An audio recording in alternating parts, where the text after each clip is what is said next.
যে মই নতুন কৰি আৰু 5 কোটি ঘৰ দিম গতিকে অসমত তোমালোকে জিঅ' টেগিং আৰম্ভ কৰা আপোনালোকে গম পাই যোৱা 6 মাহ ধৰি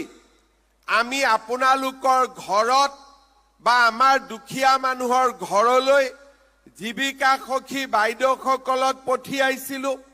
আন চৰকাৰী বিষয়াসকলক পঠিয়াইছিলো নিজেও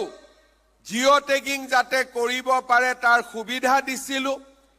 এতিয়া আমাৰ জিঅ' টেগিঙৰ কাম সম্পূৰ্ণ হ'ল খুব সোনকালে গাঁও সভা পাতি আমি নতুন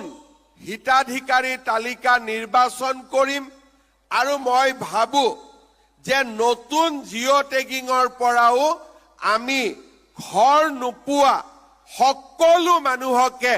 আমি ঘৰ দিবৰ কাৰণে সফল হ'ম মই আজিও অফিচাৰসকলক ৰাতিপুৱা সুধিছিলো যে আমাৰ জিঅ' টেগিং হ'ল নে নাই কিমান জিঅ' টেগিং হ'ল এতিয়ালৈকে কল্যাণ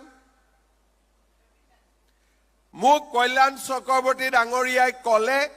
যে নতুনকৈ অসমত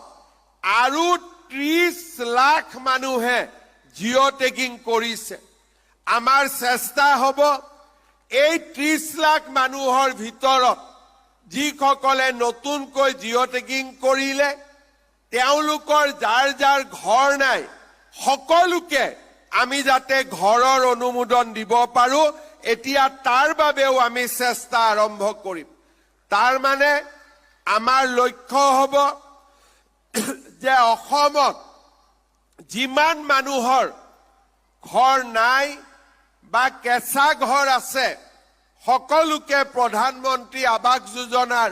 ঘৰ প্ৰদান কৰা সেইবাবে কোনোবাই